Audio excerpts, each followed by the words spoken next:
Josephine Callaway never meant to fall in love in Wyoming. She had come to Laramie in the spring of 1878 to escape a future that felt like a prison. Back in Boston, her father had already chosen her husband, a man with gray hair, heavy rings on his fingers, and a voice that sounded more like a business deal than affection. He was 53 years old. Josephine was only 20. Her life had been arranged like furniture in her father's drawing room. Clean, proper, loveless. So she boarded a train and did something no one expected. She ran. When she stepped down onto the dusty platform in Laramie, the cold air hit her like a slap. The land stretched wide and wild around her. No polished streets, no soft music drifting from parlor windows. Just open sky, wooden buildings, and men who looked like they belonged to the earth itself. But she clutched her carpet bag tightly and told herself she was not afraid. She had accepted a teaching position at the small schoolhouse on the edge of town. It was her freedom, her chance to be Miss Callaway instead of someone's wife. The school board chairman, Mr. Peterson, greeted her with stiff politeness and drove her through town in a rattling buggy. She saw the saloon with swinging doors, the general store with dusty windows, cowboys tying horses to hitching posts. Everything looked rough and unfinished, but it felt honest. Mrs. Whitaker's boarding house became her new home. The widow was kind but strict. Breakfast at 6, dinner at 6, church on Sundays. No gentlemen callers in private rooms. Josephine agreed to every rule without complaint. She had not come all this way to cause trouble. The next morning, she walked to the schoolhouse before sunrise. It was small and plain, white paint peeling, windows shining from recent cleaning. Inside, wooden benches faced a chalkboard and a sturdy teacher's desk. The smell of chalk and old wood filled the air. She placed her books carefully in neat stacks. She ran her hand across the desk and smiled softly. This was hers.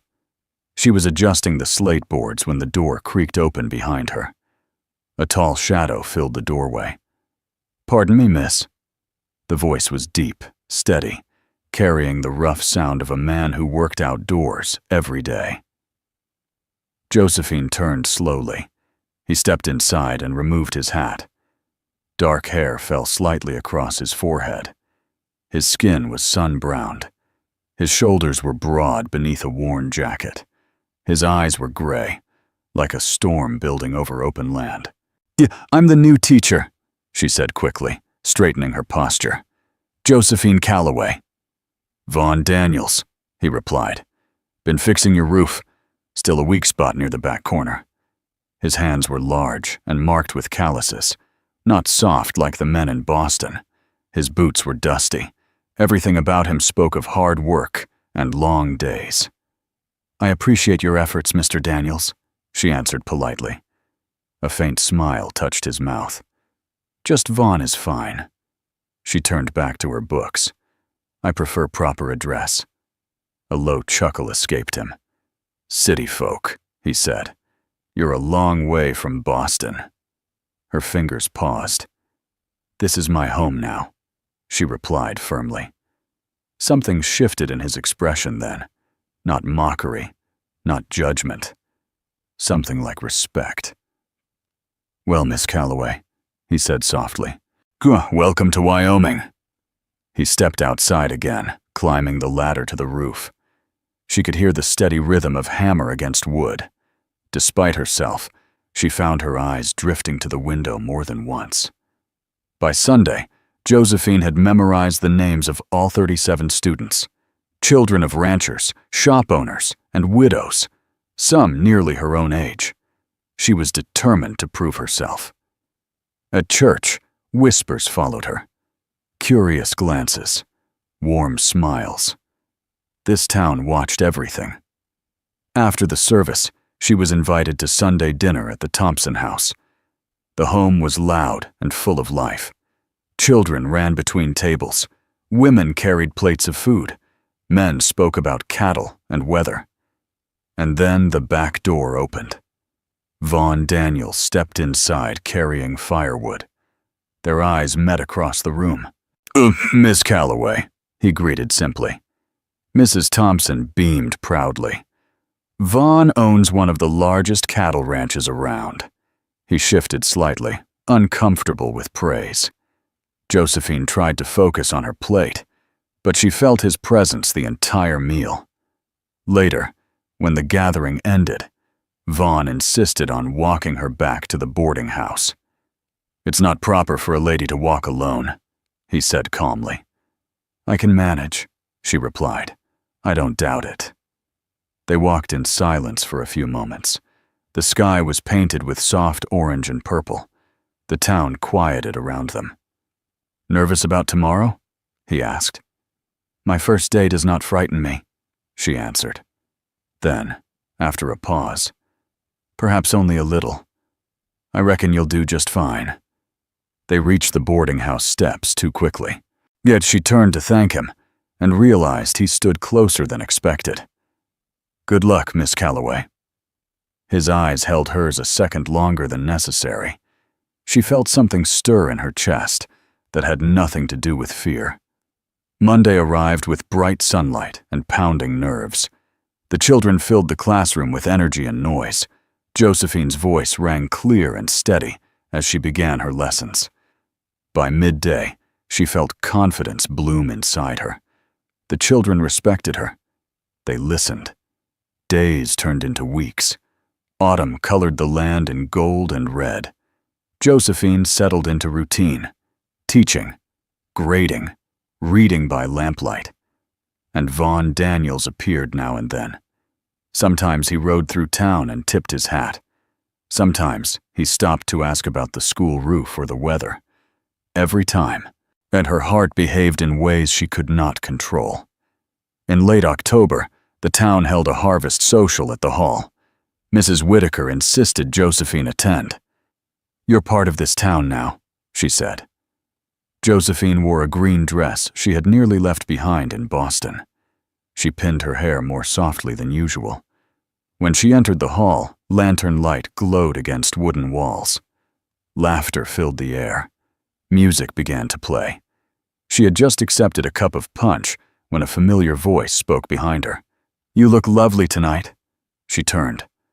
Vaughn stood there in a clean white shirt and dark vest, clean-shaven, hair brushed back, still rugged, still unmistakably himself. "Thank you, Mr. Daniels." "May I have this dance?" Her breath caught. The fiddles began a lively tune. He placed one hand respectfully at her waist, and his other hand held hers steady. They moved together among spinning skirts and stamping boots. "You dance well," she said softly. "My mother insisted," he replied with a small smile. The music slowed. Without words, he drew her slightly closer. They moved in a gentle waltz. His eyes never left hers. "Why Wyoming?" he asked quietly. She hesitated. "In Boston, my future was decided for me," she admitted. "An arranged marriage, a life chosen by someone else." His jaw tightened.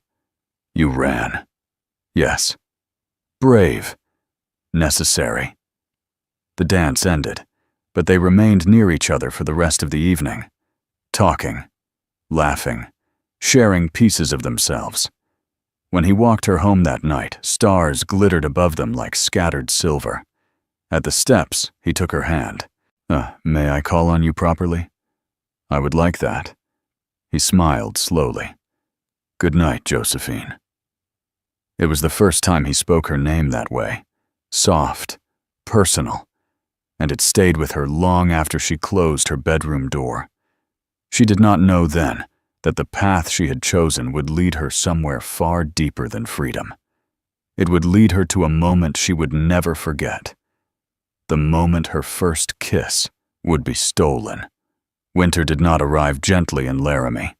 It came with sharp wind and skies that looked heavy with warning. The first snow fell in early November, covering the plains in a quiet white sheet. The schoolhouse grew colder each day. and Josephine found herself arriving early to light the stove before her students came stamping in with red cheeks and frozen fingers. Vaughn began stopping by more often, under the excuse of checking the windows and reinforcing the door frames. He never stayed long, but his presence filled the small room in a way that made it hard for her to breathe normally. One Saturday morning, Josephine arrived to find him already inside, hammer in hand, sealing a draft near the back wall. "Mrs. Thompson mentioned you were worried about the cold," he said without turning. "Didn't want the children freezing through lessons." "You are very thoughtful, Mr. Daniels." "Vaughn," he corrected softly. She pretended not to hear. They worked side by side for hours. She organized readers and writing slates, but he secured shutters and checked the roof beams. The rhythm of their movements felt easy, natural. When she climbed onto a small stool to reach the upper shelf, it wobbled beneath her. Before she could lose balance, his hands caught her waist firmly. Her breath stopped. He steadied her and did not let go right away. His fingers were warm, even through the layers of fabric. She could feel the strength in his grip. "Careful," he said quietly. "I am quite capable," she answered, though her voice came out softer than intended. "I know you are." He helped her down slowly. When her boots touched the floor, they were standing close, too close. The air between them felt charged, heavy. His eyes searched hers. "Josephine," he said her name like it mattered. Her heart pounded hard against her ribs. He lifted his hand slowly, almost as if asking permission, and brushed a loose strand of hair away from her face. His touch was gentle, careful. She should step back. She should remind him of propriety, but she did not move. The door suddenly burst open, banging against the wall. Tommy Thompson rushed inside with his mother close behind. "Miss Callaway!" the boy shouted, breathless. They sprang apart at once. Mrs. Thompson's eyes moved from Vaughn to Josephine and back again. Understanding settled on her face, followed by a small, knowing smile. "We brought extra fabric for the curtains," she said calmly. "It gets mighty cold in here." "Thank you," Josephine replied, cheeks burning. Vaughn cleared his throat and stepped away to gather his tools. That night, Josephine lay awake in her narrow bed at the boarding house, staring at the ceiling, and her mind replayed the moment over and over. The feel of his hands, the way he had said her name. In Boston, such closeness would have been scandalous. Here, it felt inevitable. December came with a harshness no one could ignore. Snowstorms rolled across the plains without warning. Ranchers worked long hours to protect their cattle. Families stayed indoors as much as possible. Vaughn's visits grew less frequent, but when he did appear, he brought small gifts: fresh eggs, a jar of honey, a book he had found in Cheyenne for her advanced students. "I saw it and thought of you," he said simply. She treasured every small offering. 3 days before Christmas, the worst blizzard in years struck the territory. The wind howled like something alive. Snow buried fences and drifted high against doors. School was canceled. Church was canceled. And the town disappeared beneath white silence. Josephine sat by the boarding house window, watching the storm rage. She worried about Vaughn at his ranch miles away. On Christmas Eve, the storm finally weakened. The town gathered quietly in the boarding house parlor, since travel was still dangerous. They shared simple food and modest gifts. Josephine gave handmade bookmarks to each resident. In return, she received small tokens of kindness. As the clock neared 9, a firm knock sounded at the front door. Mrs. Whitaker opened it with surprise. Vaughn stood on the porch, covered in snow, breath fogging in the cold air. Josephine's heart leapt into her throat. "Evening," he said, stamping snow from his boots. Hope I'm not intruding." "You'll freeze to death if you stay out there," Mrs. Whitaker said, pulling him inside. But his eyes found Josephine at once. "I couldn't let Christmas pass without seeing you," he said softly. Later, when the others began to retire, he asked Mrs. Whitaker for a moment of privacy on the front porch. The widow agreed with strict instruction that the door remain open.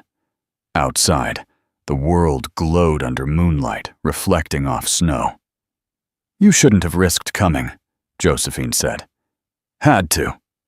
He reached into his coat pocket and handed her a small package wrapped in brown paper. She accepted it with trembling hands. Inside was a delicate silver locket, etched with tiny flowers. When she opened it, a pressed wildflower rested within. "It's from the lake," he explained quietly. "From the day we picnicked." Tears filled her eyes. "It's beautiful." "May I?" he asked. She turned and lifted her hair, yet his fingers brushed the back of her neck as he fastened the chain. The touch sent warmth through her, despite the cold air. When she faced him again, they stood inches apart. "Josephine," he began, voice low, "these months with you have changed something in me." Her heart beat so loudly she was sure he could hear it. "I care for you more than I ever expected." Before she could answer, he leaned forward and pressed his lips to hers. The kiss was sudden, soft but unprepared. Her eyes widened in shock. Her body froze. When he pulled back, he saw tears forming in her eyes.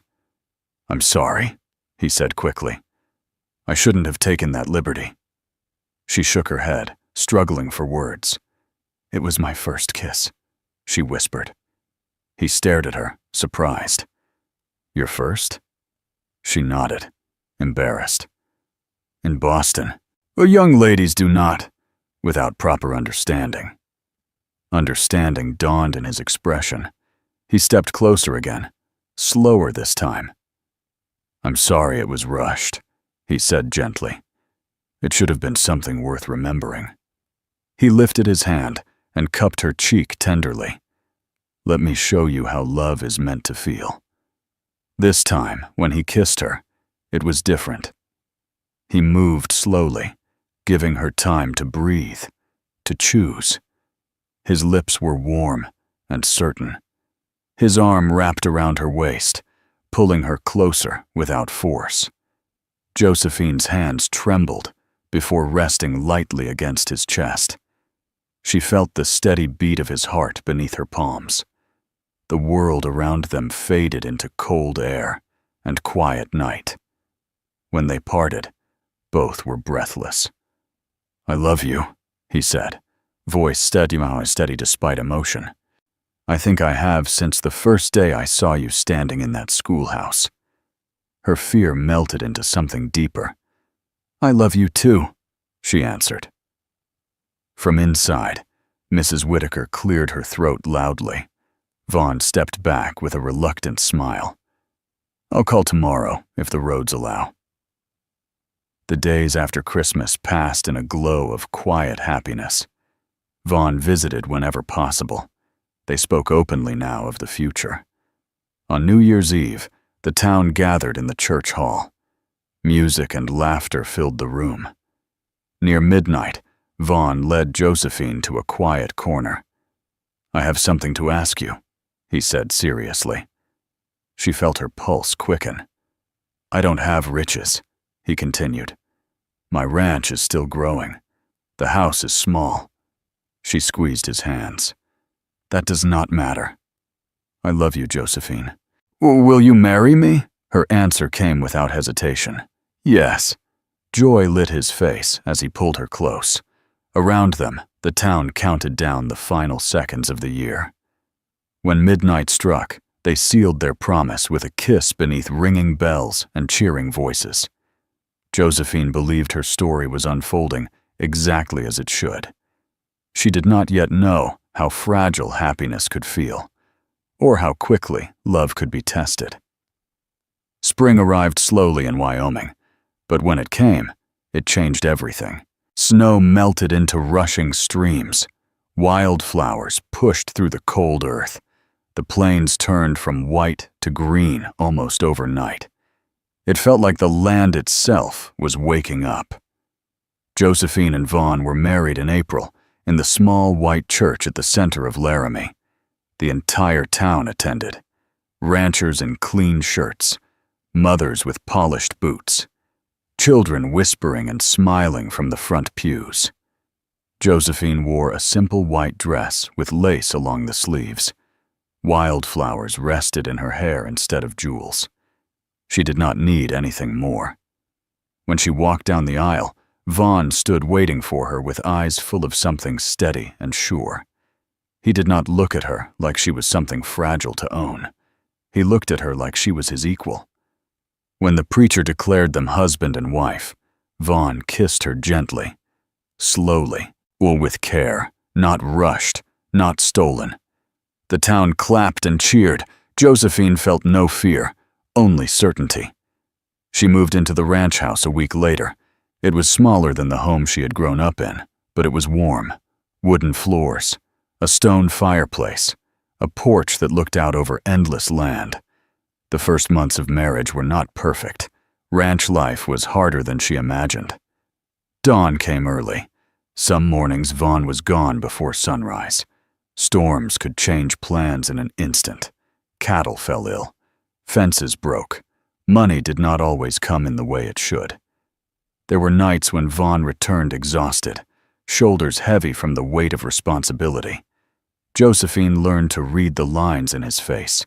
She learned when to speak and when to simply sit beside him. But through every challenge, he never raised his voice at her, and never treated her as lesser, never made her feel small. He listened, and Josephine, who had once fled a life chosen for her, realized she was now building one side by side with a man who respected her strength. She finished the school term before resigning. The children cried when she told them she would no longer teach full-time. Several parents asked if she would continue lessons privately. "I will," she promised. Education had been her freedom. She would not let it disappear. By summer, the ranch felt more like home than any place she had known before. She rode alongside Vaughn to check fences. She learned the names of the ranch hands. She kept careful records of supplies and expenses. Some evenings, they would sit on the porch watching the sunset stretch across the plains in deep golden red. On one such evening, Vaughn looked at her thoughtfully. "Any regrets?" he asked. She knew what he meant. Boston, the life she left behind, the comfort, the security. Josephine rested her head against his shoulder. "Not one," she said truthfully. He kissed her temple gently. Yet not all stories stay calm forever. Late that summer, a letter arrived. The envelope bore her father's familiar handwriting. Her hands trembled as she opened it. The message was short. He had heard of her marriage, heard she was living on a cattle ranch in the Wyoming Territory. His words were sharp and cold. He called her foolish, said she had thrown away her future for a reckless life among cowboys. He warned her that hardship would come, that love fades, that she would regret her choice. Josephine folded the letter slowly. For a brief moment, an old doubt tried to creep into her heart. That evening, she showed the letter to Vaughn. He read it once and handed it back quietly. "I won't pretend this life is easy," he said. "There will be years when we struggle, years when weather or markets turn against us." He stepped closer and took her hands. "But I will never make you feel trapped. If you ever wish to leave, I would not hold you." Tears filled her eyes, but they were not tears of fear. "They tried to decide my life once before," she said softly. "I chose you. I choose you still." He brushed his thumb across her cheek. "You deserve love that is given freely," he said. She remembered the night on the porch in the snow, the first kiss that had startled her, the second one that had taught her something deeper. Love was not about control. It was about care. Autumn returned again, painting the land in warm colors. Josephine began to feel a quiet change within her own body. Tiredness that lingered. A softness she had never known before. One evening, as they sat watching the sun dip below the horizon, she placed Vaughn's hand gently against her stomach. "There is something I have not told you," she said. He looked at her with concern. She smiled through nervous tears. "We are not alone anymore." For a heartbeat, he did not move. Then, understanding dawned across his face. "You're certain?" She nodded. The strongest man she knew blinked back emotion. He pulled her into his arms and held her carefully, like she was something precious. "Our child," he whispered. "Our child," she repeated. The months that followed were filled with preparation. Vaughn expanded the house slightly, adding a small room near their own. Josephine sewed tiny garments by lamplight. The town rallied around them with gifts and advice. Mrs. Whitaker visited often, offering guidance with quiet authority. Mrs. Thompson brought extra blankets and stories of her own first child. On a cold morning the following spring, Josephine gave birth to a daughter. The pain was fierce, the hours long. Vaughn waited outside the bedroom door, pacing the floor like a man facing battle. When at last the cry of a newborn filled the house, he froze in place. Mrs. Whitaker opened the door and nodded. "You may come in, Mr. Daniels." He stepped inside slowly. Josephine lay exhausted but smiling. In her arms rested a tiny bundle wrapped in white cloth. Vaughn approached as if afraid he might break something fragile. "She has your eyes," Josephine whispered. He looked down at the small face and felt something inside him shift forever. "She has your strength," he replied. He leaned down and kissed Josephine's forehead gently. "Thank you," he said, voice thick with emotion. In that moment, Josephine understood something clearly. If she had stayed in Boston, she would have lived a comfortable life, perhaps. But comfort without love would have hollowed her spirit. Here, life was not always simple, but it was real. Years later, when their daughter was old enough to ask how they met, Josephine would smile softly and glance at Vaughn. "She ran away to find her freedom," he would say. "And he showed me what love truly feels like," Josephine would add. Sometimes, on quiet evenings, Vaughn would still lean down and kiss her slowly, the same way he had on that snowy porch long ago. Never rushed, never taken without care. Her first kiss may have been unexpected, but the love that followed was chosen every single day, and that made all the difference.